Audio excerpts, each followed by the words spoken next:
Hello সবাইকে, সবাই কেমন আছো? আশা করি সবাই ভালো আছো, আর আমিও ভালো আছি। তো আজকে আরও একটি নতুন রেসিপি নিয়ে চলে এলাম। তো আজকে বানাবো আলুর চোখা। তো এখানে আমি নিয়ে নিয়েছি আলু।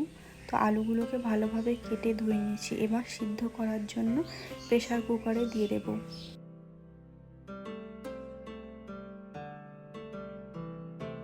পরিমাণ মতো জল দিয়ে সিদ্ধ করে নেব।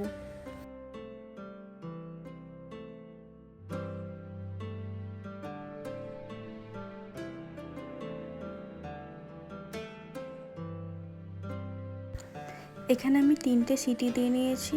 তো আলুগুলো ভালোভাবে সিদ্ধ হয়ে গেছে। তো আলুগুলোকে এবার ভালোভাবে ম্যাশ করে নেব।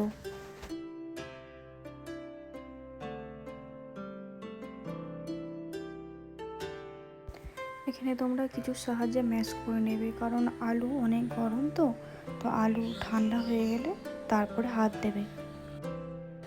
তো আলুটা ভালোভাবে আমি ম্যাশ করে নিয়েছি। তো এর জন্য যা যা মশলা লাগবে সেগুলো আমি দিয়ে দেব।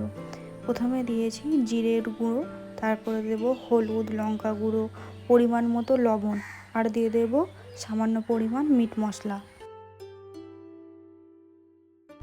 আর সবার শেষে দিয়ে দেব আদা রসুন বাটা। আলুর চোখা বানাতে কোনো স্পেশাল মশলা লাগে না। বাড়িরই সব মশলা দিয়ে আলুর চোখা খুব সহজে বানানো যায়।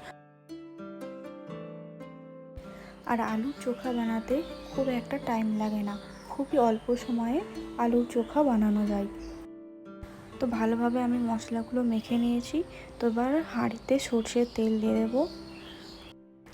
তেলটা সামান্য গরম হয়ে যাওয়ার পর কেটে রাখা পেঁয়াজ দিয়ে দেবো, একটু নাড়াচাড়া করে তারপরে দিয়ে দেবো একটা শুকনো লঙ্কা আর একটা তেজপাতা।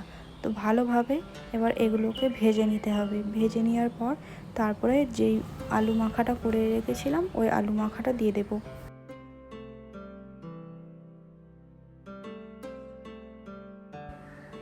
আলু মাখাটা দিয়ে দিয়েছি। তো এবার একটু ভালোভাবে নাড়াচাড়া করে নেব।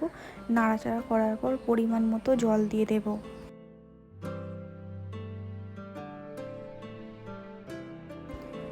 জল দেওয়ার পর আরও ভালোভাবে জলের সাথে আলু মাখাটাকে ভালোভাবে মিশিয়ে নেব।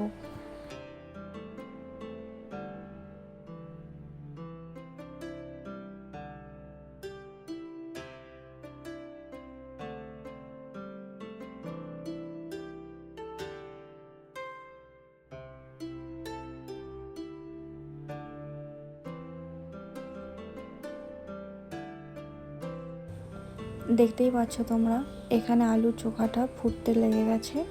তো আরও একটু ভালো করে নাড়াচাড়া করে নেব। তো এখানে আলুর চোখা তৈরি। এটা গরম ভাত বা রুটি দিয়ে দারুণ লাগে এই আলুর চোখাটা।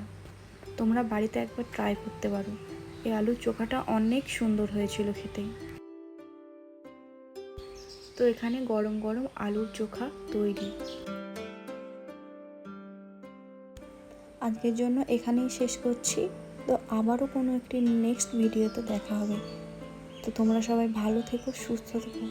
Tata, bye bye.